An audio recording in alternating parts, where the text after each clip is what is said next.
Students, आपका स्वागत है हमारे परसेंटेज के एक और लेक्चर में।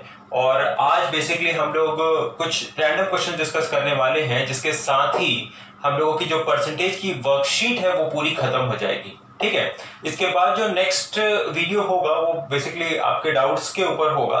और तो आपका काम आज के बाद यही होगा कि आप पूरी वर्कशीट को कंप्लीट कर लें और जितने क्वेश्चन मैंने कराए हैं उनके कंसेप्ट को ठीक से समझ के उन्हें बाकी क्वेश्चंस में अप्लाई करने की कोशिश करें।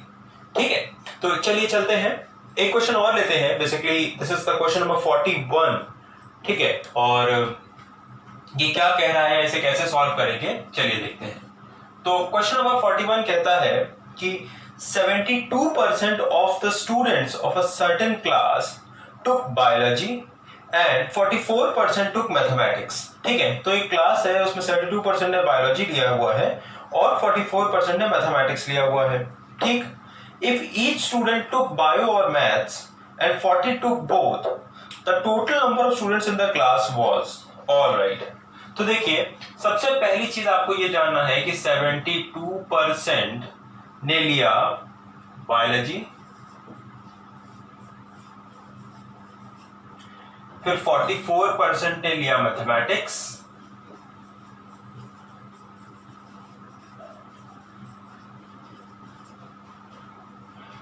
अच्छा, और 40 took both। 40% नहीं, 40 student, this is the absolute value, these are the percentage, right. तो 40 took both। अच्छा, तो उसके बाद देखिए हमें क्या करना है, हमें बोला गया कि the total number of students in the class was, total students of in the class हमें निकालना है। तो देखिए वहां पे हम क्या कर सकते हैं, बेसिकली यहाँ पे एक वेन डायग्राम का थोड़ा सा कंसेप्ट यूज होता है, या यूगर सेट्स का एक कंसेप्ट यूज होता है, जो कि कहता है क्या, percentage both.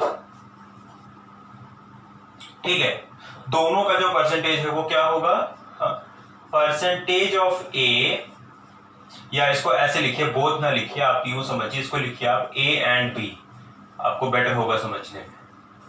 Percentage of A and B is equal to percentage of A plus percentage of B minus percentage of A और बी। ठीक, अच्छा, तो इसका मतलब क्या है कि ए एंड बी, मतलब कि दोनों का क्या परसेंटेज है वो बेसिकली हम कैसे निकाल सकते हैं, हम निकाल सकते हैं एक का परसेंटेज प्लस दूसरे का percentage minus percentage of A और बी, मतलब कि दोनों में से कोई एक तो उन्हें लिया होना चाहिए, परसेंटेज ऑफ एटलीस्ट वन है ये। ठीक, अच्छा, तो यहां पे देखिए क्या दिया हुआ था, एक लाइन थी, सेकंड लाइन जो आपकी थी वो क्या थी, मैं फिर से पढ़ रहा हूं क्वेश्चन को। If each student took bio और मैथ्स, अगर हर स्टूडेंट ने ही बायो और मैथ लिया है, तो मतलब कि ये बात तो क्लियर है कि जो ए और बी, मतलब या तो बायो या तो मैथ लेने वाले हैं बच्चे 100%। ठीक, 100% बच्चे ऐसे होंगे जिन्होंने या तो बायो या तो मैथ्स लिया होगा, तो यानी कि इसकी वैल्यू 100% है। ठीक है, बाकी ए और बी का परसेंटेज हमें दिया हुआ है। ठीक है, तो बस हमें यही चीज समझना था यहाँ पे। तो 72% प्लस 44% माइनस 100%। ठीक, तो 72 प्लस 44, it will be I think 116 ही होगा, 116 माइनस 100% विच विल बी 16%। ठीक, अच्छा, उसके बाद आपको यह बदल गया कि ए एंड बी लेने वाले, मतलब दोनों लेने वाले 16% बच्चे हैं।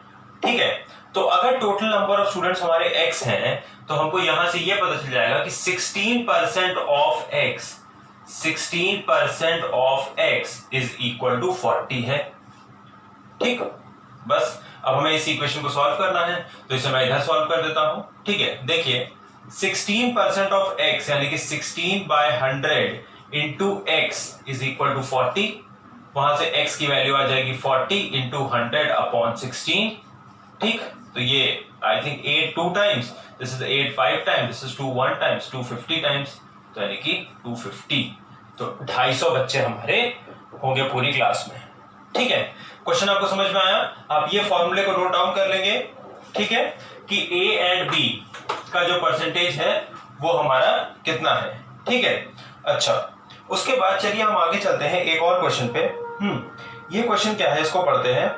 This question is the value of an article depreciates every year at the rate of 10% of its value. ठीक है, 44th क्वेश्चन में पढ़ रहा हूं। तो ये कहता है कि the value of an article depreciates every year at the rate of 10% of its value, अपनी वैल्यू का 10% को डेप्रिशिएट कर जाता है। ठीक है, if the present value of the article is ₹729 then it's worth 3 years ago was। ठीक है, यहां पे आपको याद करना होगा ये कंसेप्ट, न्यू वैल्यू याद आया is equal to multiplying factor into original value या ओल्ड वैल्यू। ठीक, ये मैंने एकदम सबसे पहले वीडियो में बताया था कि new value is equal to multiplying factor into old value. ठीक है, तो देखिए इसका हम लोग यूज कैसे करेंगे यहाँ पे, वो देखिए। तो अब यहाँ पे दिया हुआ है कि डेप्रिशिएशन है, the value of an article depreciates every year at the rate of 10%। तो यानी कि आप मल्टीप्लाइंग फैक्टर सबसे पहले निकालिए। ठीक है, तो मल्टीप्लाइंग फैक्टर हो जाएगा 1 - 10%। ठीक है, 1 - 10% का मतलब क्या हो गया, इट इज 10/100, तो यानी कि 9/100 यानी कि 9/10। मल्टीप्लाइंग फैक्टर हो गया आपका 9/10। फिर देखिए हर साल का मल्टीप्लाइंग फैक्टर 9/10 था। ठीक है, उसके साथ ही साथ ये देखना है कि 3 साल ऐसा हो रहा है, तो मतलब कि हमें इसको 3 बार मल्टीप्लाई करना होगा। राइट, पहले 9/10 हुआ, फिर 9/10 हुआ, फिर 9/10 हुआ, क्योंकि 3 years ago पूछा है। ठीक है, तो यानी कि हमको ये पता करना होगा कि अब अभी जब उसकी वैल्यू 729 है। ठीक है, क्वेश्चन में देखिए क्या दिया हुआ है कि if the present value of the article is 729, present value मतलब कि न्यू वैल्यू, तो अभी उसकी वैल्यू 729 है, तो यानी कि वो 9/10। ठीक है, 9/10 का इफेक्ट पड़ा होगा और 3 बार पड़ा होगा, तो 9/10 इंटू 9/10 किस में पड़ा होगा, उसकी ओरिजिनल वैल्यू में, स्टार्टिंग वैल्यू में, जो कि हमें नहीं पता, जिसे हम लोग x मान लेंगे। ठीक है, अब यहां से हम लोग इसे सॉल्व कर लेते हैं, तो 9 9 9 बेसिकली 9 का क्यूब होता है। ठीक, तो 10 10 10 उधर चला जाएगा, तो x की वैल्यू हो जाएगी 1000 और ये हो गया हमारा आंसर। ठीक, तो मुझे उम्मीद है आपको ये क्वेश्चन आराम से समझ में आया होगा। अच्छा, तो इसे आप कॉपी कर लीजिए वीडियो पॉज करके। मैं आगे चलता हूँ एक और क्वेश्चन के पास, वो है हमारा क्वेश्चन नंबर 47। ठीक है, और देखते हैं इस क्वेश्चन को हम कैसे करेंगे बेसिकली। अच्छा, यहां पे हमारे पास है Mahesh starts working as a sales representative on an annual salary of ₹1,60,000। ठीक है, तो Mahesh is working with an annual salary of 1,60,000। ठीक, अच्छा, उसके बाद इफ ही रिसीव्स अ 15% पे rise each year, the number of years he has worked for the company when his annual salary became 279,841। अच्छा, तो उसकी सैलरी 279,841 हो गई और उसके पास 15% राइज था। ठीक है, हमें बताना है कि ये राइज कितने ईयर्स था, तो n की वैल्यू निकालिए, नंबर ऑफ ईयर्स। ठीक है, तो देखिए हम उसके लिए क्या करेंगे, इस क्वेश्चन को कैसे सॉल्व करेंगे। सबसे पहली चीज तो आप ये देखिए कि 15% राइज के लिए बेसिकली आपका मल्टीप्लाइंग फैक्टर क्या बनेगा। ठीक है, तो मल्टीप्लाइंग फैक्टर आपका होगा 1 + 15%। राइट, तो 1 + 15% जो कि हो जाएगा 23/20। ठीक, तो 15/100 करेंगे जो कि 3/20 हो जाएगा, 1 ऐड कर देंगे तो 23/20 आ जाएगा। ठीक है, तो जब ये मल्टीप्लाइंग फैक्टर आपका आ गया 23/20, तो हमको ये देखना है कि इस चीज को हम 23/20 से कितनी बार मल्टीप्लाई करें। ठीक है, हम इस चीज को 23/20 से कितनी बार मल्टीप्लाई करें कि हमारे पास 279,841 आ जाए। जितनी बार मल्टीप्लाई करेंगे मतलब कि उतना राइस मिला होगा। ठीक है, और एक साल में एक बार मिल रहा है तो मतलब उतने सालों में मिला होगा। राइट, तो हम इसे 23/20 से एक करके मल्टीप्लाई करेंगे और फिर जो हम आगे बढ़ेंगे। तो देखिए जब हम इसको पहली बार मल्टीप्लाई करते हैं तो हमारे पास क्या आता, हमको पता है कि 1,60,000 है इंटू 23/20 है। ठीक, 0 0 कैंसिल हो गया, 2 1 टाइम्स, 2 8 टाइम्स, तो 8,000 हो गया। 8,000 इंटू 23 इट इज 1,60,000 प्लस 24 यानी कि 184,000। ठीक, तो अभी तो हम बहुत पीछे हैं, हमें इसे और मल्टीप्लाई करना ही होगा। ठीक है, तो हम इसे एक बार और मल्टीप्लाई करते हैं। ठीक, तो ये हमारा सेकंड केस है। ठीक है, ईयर्स नोट करते जाएंगे कि आप कितनी बार मल्टीप्लाई कर रहे हैं। तो 0 0 कैंसिल हो जाएगा, 2 1 टाइम्स, 2 92 टाइम्स। ठीक है, तो 92 इंटू 23। ठीक है, 92 into 23 I think it is 2116। ठीक है, 2116 होगा मेरे ख्याल से। अच्छा चलिए मैं आपको मल्टीप्लाई करके दिखा दूं, आपके लिए थोड़ा सा दिक्कत हो रही होगी तो।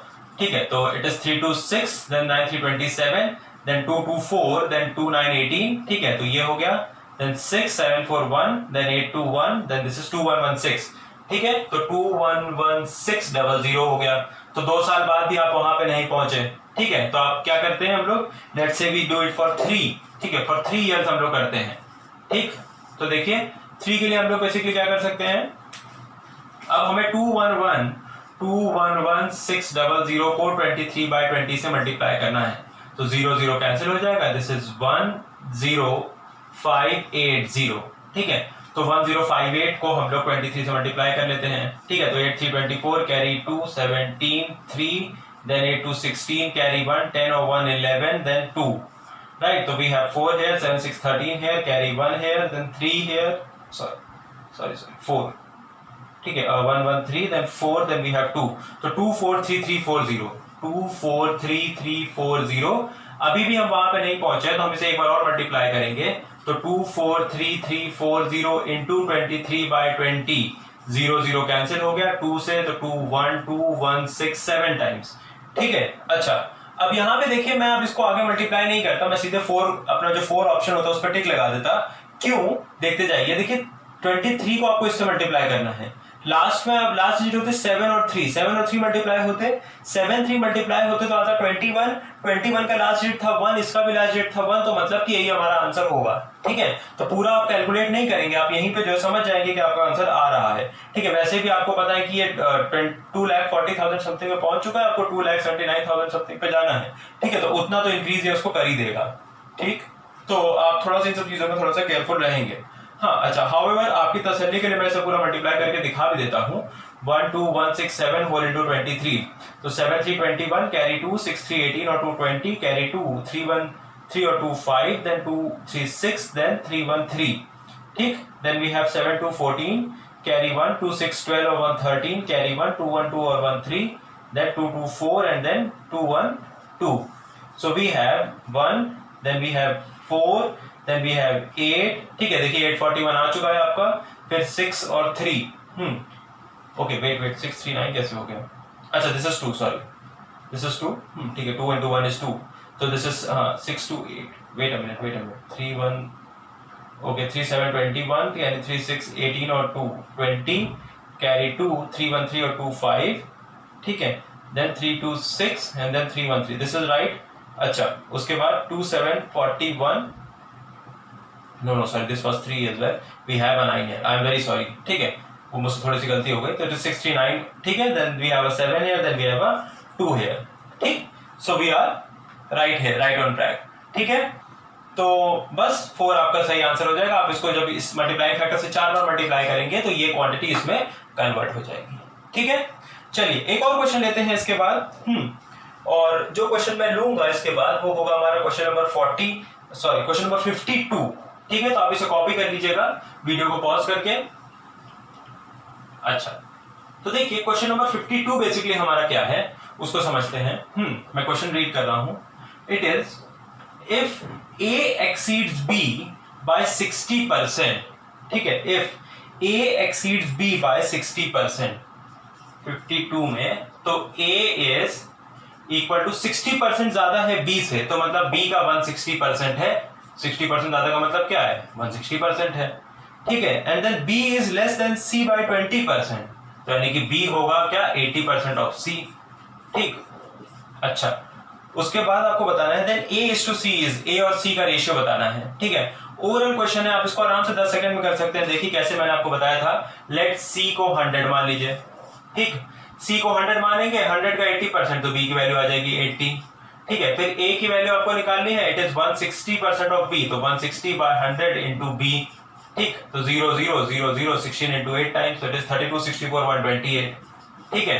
फिर A की वैल्यू आ गई है, C की वैल्यू आ गई, आप A/C निकाल सकते हैं। तो A/C will be what, 128 upon 100, ठीक है। तो बस 425 times, this is 4 3 times and 2 times, तो 32:25 आपका आंसर हो गया, ठीक।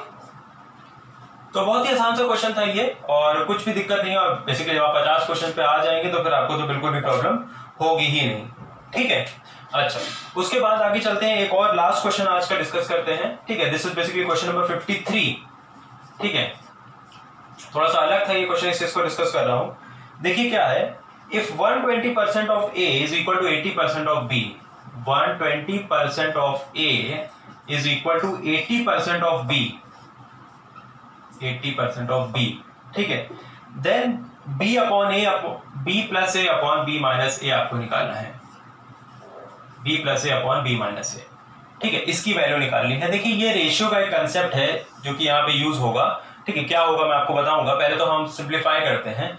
देखिए ये आपके पास होता है 120% ऑफ A, तो यानी कि 120/100 ऑफ A, ठीक है, is equal to 80/100 of B। हाँ 100 कैंसिल हो गया, 0 कैंसिल हो गया, 4 2 टाइम्स और 4 3 टाइम्स, तो B अपॉन A की वैल्यू आ गई, B अपॉन A की वैल्यू आ गई 3/2, ठीक है, B अपॉन A, ये A इधर आ गया, 2 उधर चला गया, तो 3/2 हो गया और ये B अपॉन A हो गया। अच्छा, जब B अपॉन A की वैल्यू ये आ गई 3/2, तो यहां से आपको देखिए क्या करना है, यहां से आपको अप्लाई करना है कॉम्पोनेंडो एंड डिविडेंडो, ठीक है। अभी आप इसको रेशियो में एकदम अच्छे से जानेंगे, तो अभी आप बस ये समझ लीजिए कॉम्पोनेंडो एंड डिविडेंडो क्या होता है, ठीक है। कॉम्पोनेंडो एंड डिविडेंडो जब भी हम किसी चीज पे लगाते हैं तो बेसिकली हम इसको कब लगाते हैं, देखिए हम उसे एक प्रोपोर्शन पे लगाते हैं, मतलब एक fraction is equal to fraction होता है तो वहां पे लगाते हैं हम, ठीक है। और जब लगाते हैं तो क्या होता है, देखिए हम इधर मतलब कि दोनों साइड क्या करते हैं, न्यूमरेटर प्लस डिनोमिनेटर कर देते हैं, नीचे न्यूमरेटर माइनस डिनोमिनेटर कर देते हैं, ठीक। जैसे लेट्स से हमारे पास A अपॉन C होता, इस पे जब हम ये लगाते हैं कॉम्पोनेंडो एंड डिविडेंडो तो हमको मिलता है A plus C upon A minus C, numerator plus denominator upon numerator minus denominator. तो इधर हमारे पास था, लगाया हमने कॉम्पोनेंडो एंड डिविडेंडो, तो हमें क्या मिल गया, B plus A upon B minus A।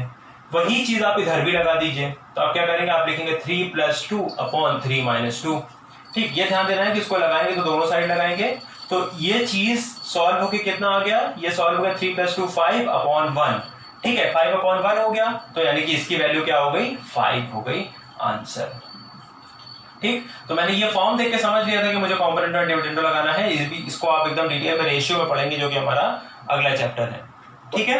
तो मुझे उम्मीद है मैंने यहाँ पे परसेंटेज के जो कुछ एलिमेंट्री क्वेश्चंस हैं या कुछ रैंडम क्वेश्चंस उसको डिस्कस किया है, ठीक है। आप अब पूरी वर्कशीट आप आराम से सॉल्व कर सकते हैं, तो आप पूरी वर्कशीट सॉल्व करिए 55 क्वेश्चंस की, ठीक है। आपके जो डाउट्स होंगे उनको एक और वीडियो में लूंगा और उसी के साथ हमारा परसेंटेज खत्म हो जाएगा, ठीक है। मुझे उम्मीद है आपको सब समझ में आ रहा होगा। आप बेसिकली आपकी जो भी क्वेरीज हैं, जो भी इंक्वायरीज हैं, आपने या तो नीचे कमेंट्स में लिखिए या तो ग्रुप में मुझे मैसेज करिए, ठीक है। कम्युनिकेट करते रहिए, कम्युनिकेशन गैप मत बनाइए, ठीक है, और क्वेश्चंस को फॉलो करते रहिए, ठीक है। चलिए, थैंक यू।